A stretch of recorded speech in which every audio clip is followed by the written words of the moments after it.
Botanical கார்டன்ல flower ஷோவை பார்த்து முடிச்சிட்டு வெளியே வந்து நின்னா சோர்னு ஒரு மழை.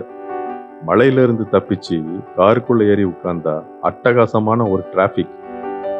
அங்கேயும் இங்கேயும் முட்டி மோதி கடைசியில வந்து சேர்ந்த இடம்தான் இந்த லவ்டேல் ரயில்வே ஸ்டேஷன். ஊட்டியில இருந்து பக்கத்திலே இருக்குது இந்த ஸ்டேஷன். எதுக்கு இங்க வந்தோங்கிற காரணத்தை ஒண்ணு ஒண்ணா பார்க்கலாம்.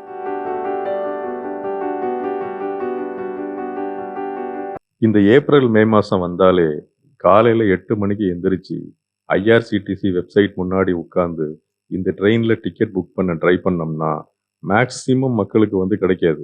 அவ்வளவு டிமாண்டா இருக்கும் இந்த ட்ரெயின்ல டிக்கெட் புக் பண்றது.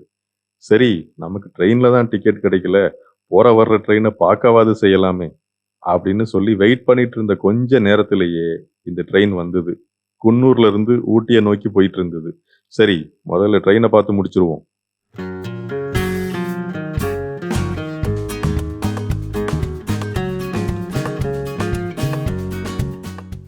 இந்த தண்டவாளத்தை தொட்டு பார்த்தாலே குளிர்ந்தாப்புல சில்லுன்னு இருக்கு. ஒரு அழகான ரயில்வே ஸ்டேஷன். ரயில்வே ஸ்டேஷனுக்கு ஒரு பக்கம் காடு, இன்னொரு பக்கம் ரோடு. ஸ்டேஷனுக்குள்ள நடுவில் ஒரு தண்டவாளம். இதுக்கு இடையில ஒரு அழகான குளிர்ச்சியான ஒரு சில்லுன்னு குளிர்ந்தாப்புல ஒரு கிளைமேட்டு. இந்த கிளைமேட்டுக்கு நடுவில் அப்பப்போ மலைச்சாரல்கள் வேற. இந்த அட்மாஸ்பியர்ல நின்று இந்த தண்டவாளத்தை பார்த்துக்கிட்டே இருந்தா எப்படி இருக்கும் நீங்களே கற்பனை பண்ணி பாருங்க. இந்த ஸ்டேஷனுக்குள்ள வந்த உடனே 2 பேர் பேசிட்டு இருந்தாங்க. இந்த ஸ்டேஷன் வந்து வெள்ளைக்காரன் கட்டின ஸ்டேஷன் அப்படின்னு சொல்லி. மக்களே, ஊட்டியே வெள்ளைக்காரன் கட்டினது தான். நம்ம கட்டினது எல்லாமே வேளச்சேரி, பள்ளிக்கரணை, மேடவாக்கம் மற்றும் தாம்பரம்.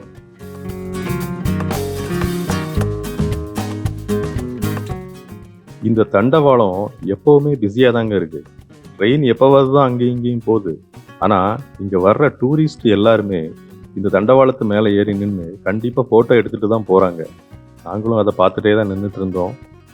30 கிலோமீட்டர் வேகத்துக்கு மேல இந்த தண்டவாளத்துல ட்ரெயின் வராது அப்படின்னு தெரிஞ்சு எல்லாரும் அது மேலே ஏறி நிக்கிறாங்க. ட்ரெயின் வந்தாலும் ஜம்ப் பண்ணி எஸ்கேப் ஆயிடலாம் பாருங்க. இந்த அட்மாஸ்பியரை ஃபீல் பண்ணிக்கிட்டே நின்றுட்டு இருக்கும்போது குன்னூர்ல இருந்து இன்னொரு ட்ரெயின் வந்தது. ஒரு ட்ரெயினையாவது பார்க்க முடியுமா அப்படின்னு யோசிச்சுட்டு இருந்த டைம்ல நாங்கள் 2வது ட்ரெயினை பார்த்தது ரொம்ப சந்தோஷமா இருந்தது. இந்த ட்ரெயின் வந்துக்கிட்டே இருந்தது, நாங்களும் பார்த்துக்கிட்டே இருந்தோம். இந்த ட்ரெயின் எப்போ நிற்கும் அப்படின்னு வெயிட் பண்ணிக்கிட்டு இருந்தோம். எதுக்கு தெரியுமா?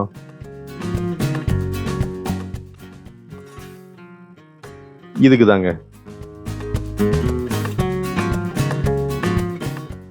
போட்டோ எடுத்துக்கிட்டு இருக்கும்போது திடீர்னு இந்த பக்கம் பார்த்தா ஊட்டியில இருந்து குன்னூரை நோக்கி ஒரு ட்ரெயின் போய்கிட்டு இருந்தது. தண்டவாளத்துல இருந்து ஜம்ப் பண்ணி இந்த பக்கம் வந்து சரி இந்த ட்ரெயினையும் பார்ப்போமே அப்படின்னு சொல்லி பார்த்துக்கிட்டு இருந்தோம். என்னடா வழக்கமா இந்த தண்டவாளத்துல ட்ரெயின் அடிக்கடி ஓடாது, இப்ப நிறைய ட்ரெயின் ஓடிக்கிட்டு இருக்கே அப்படின்னு யோசிச்சுக்கிட்டே இருக்கும்போது தான் ஞாபகத்துக்கு வந்தது இது மே மாசம், அதனால வந்து நிறைய ஸ்பெஷல் ட்ரெயின்லாம் விட்டுருப்பாங்க அப்படிங்கிறது ஞாபகத்துக்கு வந்தது. சரி, ஒரே கல்ல 3 மாங்காய், வந்ததுக்கு 3 ட்ரெயின் பார்த்தாச்சு அப்படின்னு சொல்லி ட்ரெயினை பார்த்துக்கிட்டே நின்றுட்டு இருந்தோம். ஒரு ட்ரெயின் குன்னூர் பக்கம் போகுது, இன்னொரு ட்ரெயின் ஊட்டி பக்கம் போகுது. நாம எந்த பக்கம் போகலாம் அப்படின்னு நமக்கே தெரியல. ஏன்னா நம்ம நல்ல நேரம் இந்த ஸ்டேஷன்ல க்ரௌடே இல்லை. இங்கிருந்து ஊட்டிக்கு எந்த பக்கம் போனாலும் பயங்கர க்ரௌடா இருக்கும், பார்க்கிங் வேற கிடைக்காது.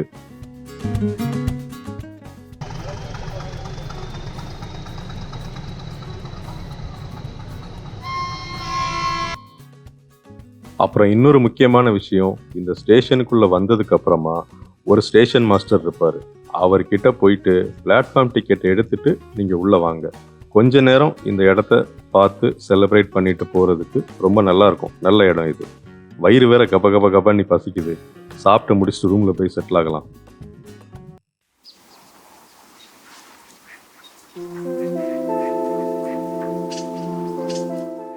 காலையில் எழுந்தவுடன் படிப்பு அப்படின்னு சொன்னார் பாரதியார். அவர்கிட்ட ஒரே ஒரு நாள் எக்ஸ்கியூஸ் கேட்டுட்டு காலையில சீக்கிரமா எந்திரிச்சு நாங்க வந்த இடம் தான் இந்த தொட்டபெட்டா மலை சிகரம். இங்கே வந்து பார்த்தா எங்களை மாதிரியே நிறைய பேர் பாரதியார் கிட்ட எக்ஸ்கியூஸ் கேட்டு தான் வந்திருப்பாங்க போல் இருக்கு. ஒரு இதமான கிளைமேட், சுத்தமான காத்து, குறைவான கூட்டம், நல்ல ஒரு அட்மாஸ்பியரில் பிளாக் டீ பிளாக் காஃபி ஏதாவது கிடைக்குமான்னு கண்கள் அலைமோதும் பார்த்தீங்களா, அந்த மொமெண்ட்டை ஃபீல் பண்ணுறதுக்கு தான் இங்கே வந்தோம். நாம் இப்போ தமிழ்நாட்டோட உயரமான இடத்துல நின்றுட்டு இருக்கோம். அந்த ஃபாரஸ்ட் டிபார்ட்மெண்ட் வந்து ஒரு வேலி போட்டு வச்சுருக்காங்க பார்த்தீங்களா, அதுதான் நம்ம லிமிட்டு. அதை தாண்டி போனோம் கண்டிப்பாக நமக்கு சங்கு தான். அதனால அந்த மஞ்சுமல் பாய்ஸ் அட்டம்ப்ட்லாம் எடுக்காமல் சத்தங்கட்டாமல் போய் இதே இடத்துல நின்று பார்த்துட்டு திரும்பி வந்துடணும். குன்னூர்ல இருந்து மேலே எட்டி பார்த்தா தான் ஊட்டி தெரியும், தொட்டபெட்டால இருந்து கீழே எட்டி பார்த்தா தான் ஊட்டி தெரியும். அதுதான் டிசைன். ஊட்டி இங்கேருந்து பார்க்கறதுக்கு எவ்வளோ அழகாக இருக்கு பாருங்க. இந்த உயரமான மலைப்பகுதியில் நம்ம நின்று கீழே எட்டி பார்த்தா எவ்வளோ பெரிய ஆளாக இருந்தாலும் நமக்கு சின்னதாக தான் தெரிவாங்க. சரி, இங்கேருந்து கிளம்பலாம் அப்படின்னு சொல்லி நடந்து வந்துட்டு இருந்தா, இங்கே அடுப்பு மாதிரி ஒரு செட்டப் வச்சு அதில் ஒரு குச்சி வச்சு அதில் காடை முட்டையெல்லாம் வந்து உடச்சி ஊற்றி அந்த காடை முட்டை மேலே வத்தல் பொடி, பெப்பர் பொடி, உப்பெல்லாம் வந்து போட்டு நம்ம கையில் கொடுத்தாங்க பாருங்க. ஜென்டில்மேன் படத்தில் வர்ற சப்ளிங் ஆட்டம் மாதிரி ஒரு முட்டையாக உறிஞ்சி உறிஞ்சி சாப்பிடலாம். வெளியே வந்து பார்த்தா பயங்கர கூட்டம். கார் பார்க்கிங் எப்படி இருக்குன்னு வந்து பார்த்தா பக்குன்னு ஆயிடுச்சு. இங்கேருந்து யாரும் ஓடவும் முடியாது, ஒளியவும் முடியாது. ஒரு வழியாக காரில் ஏறி உட்காந்து இன்ச்சு இன்ச்சா நகர்த்தி தொட்டபெட்டாலேருந்து வெளியே வந்து ஊட்டிக்குள்ளே வந்தா அங்கேயும் பயங்கர டிராஃபிக். அங்கேருந்தும் நம்ம கஷ்டப்பட்டு உள்ளே போய் சேர்ந்த இடம்தான் இந்த ரோஸ் கார்டன். டிக்கெட் வாங்கிட்டு உள்ள வந்த உடனே இந்த சீன் தாங்க கண்ணில் பட்டுச்சு. நீர்நிலைகளையும் நீர்வாழ் உயிரினங்களையும் நம்ம பாதுகாக்கணும் அப்படிங்கிற ஒரு விழிப்புணர்வை தீமா வச்சு இந்த ரோஸ் ஷோ பண்ணி வச்சிருந்தாங்க. க்ரௌடா இருந்தாலும் இந்த சீன் பார்க்கறதுக்கு, இந்த காட்சி பார்க்க நல்லாவே இருக்கு. இங்க பாருங்க, இது வந்துட்டு கடல் கன்னி, ஒரு கற்பனை கதாபாத்திரம். அந்த பக்கம் தெரியுது பார்த்தீங்களா, அது வந்து பாறை மீன் மாதிரி இருக்கு. எங்க ஊர்ல அந்த பாறை மீன் நல்லா தட்டையா இருக்குமே, அந்த பாறை மீன். இது வந்துட்டு சீல், நல்ல குளிரான இடத்துல மட்டும்தான் இருக்கும். சரி, ஊட்டியும் குளிராக தானே இருக்கு, இருந்துட்டு போட்டு. அது கடல் குதிரை எவ்வளோ சூப்பராக பண்ணி வச்சிருக்காங்க பாருங்க. எங்கள் ஊரில் நான் வந்துட்டு அந்த சின்ன பையனாக இருக்கும்போது கடற்கரை ஓரத்தில் ஏகப்பட்ட கடல் குதிரை நம்ம எடுக்கலாம். இப்போ எங்க ஒன்றையும் காணோம். இது வந்து நத்தை, எல்லாருக்கும் தெரியும். அந்த பக்கம் ஆமை, கடல் ஆமை. இந்த ரோஸ் ஷோ ஆரம்பித்து ஒரு கொஞ்ச நாள் ஆனதுனால அந்த பூவெல்லாம் வந்து கொஞ்சம் வாடி போச்சு. சரி, பழைய பூவாக இருந்தாலும் பார்க்க அழகாக தான் இருக்குது. இது வந்து பெண் குயின், இதுவும் குளிரான இடத்துல தான் இருக்கும். இது பாருங்க, சிப்பிக்குள் முத்து, எங்கள் ஊர் தூத்துக்குடி ஸ்பெஷல் முத்து குளித்தல் ஃபேமஸ். அந்த பக்கம் 2 டால்ஃபின் நின்றுட்டு இருந்தது, அது பக்கத்துலேயே போக முடியல, பயங்கர கூட்டம். இந்த ரோஸ் பூவெல்லாம் கொஞ்சம் பாருங்களேன், பார்க்குறதுக்கு வந்து எவ்வளோ அழகாக இருக்குது. கொஞ்ச நாளாகவே ஊட்டியில் வந்து பயங்கர மழை, டெய்லி மழை பெஞ்சிட்டு இருந்தது. அதனால நிமிர்ந்து நிற்க வேண்டிய ரோஸ் பூலாம் வந்துட்டு படுத்து தூங்கிட்டு இருந்தது. சரி, பூ வந்து எந்திரிச்சு நின்னா என்ன, படுத்து தூங்கிட்டு இருந்தா என்ன, பார்க்கறதுக்கு நல்லா தானே இருக்கும். அப்படியே பார்த்துட்டு இருந்தோம். நம்மளுக்கு தெரிஞ்சதெல்லாம் ஒன்று பிங்க் கலர் ரோஸ் அல்லது வந்துட்டு சிகப்பு கலர் ரோஸ். இங்கே வந்துட்டு ஏகப்பட்ட கலரில் இருந்தது. அப்படியே பார்த்துட்டே போயிட்டு இருந்தோம். அங்கங்கே நின்று கொஞ்சம் ஃபோட்டோஸும் எடுத்துக்கிட்டோம். மற்றவங்க எப்படி ஃபோட்டோ எடுத்துக்கிறாங்க அப்படிங்கிறதையும் பார்த்துக்கிட்டு இருந்தோம். நல்லா டைம் பாஸ் ஆச்சு.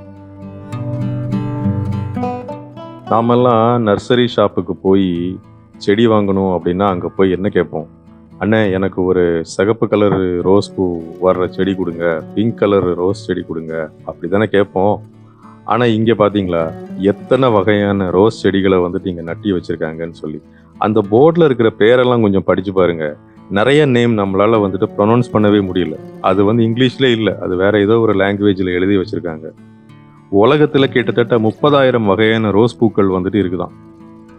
இந்த 30,000 வகை ரோஸ் பூக்களையும் நம்ம ஒன்று ஒன்றா போய் எங்கே பார்க்குறது? ஆனால் அதில் மெஜாரிட்டி வகைகள் வந்துட்டு இங்கே வச்சுருக்காங்க. நல்லா இருந்தது. கண்டிப்பாக ஒரு தடவை வந்து பார்க்கலாம். ஒரு இடத்துல நின்று நாங்கள் அப்படியே சுற்றி பார்த்துட்டு இருந்தோம். அந்த பக்கம் தூரத்தில் வீடுகள் இருக்குது, இங்கே ரோஸ் கார்டன் இருக்குது, கார்டனில் செடி இருக்குது, செடி மேலே பூ இருக்குது, மேலே வானம் இருக்குது, அதில் மேகம் இருக்குது, குளிர்ச்சியான ஒரு கிளைமேட் இருக்குது. இதெல்லாம் நாங்கள் என்ஜாய் பண்ணிக்கிட்டே நினைவுகளை அசை போட்டு கொண்டிருந்தோம். ரம்மியமான சூழலில் பார்த்த நீலகிரி மலை ரயில், தொட்டபெட்டாவில் இருந்து பார்த்த ஊட்டியின் குளிர்ச்சியான அழகிய தோற்றம், இந்த 22 அடி உயர டால்பின், ஆனா மனசுல நீங்காத இடம் பிடிச்சது என்னவோ இந்த காடை முட்டை தான்.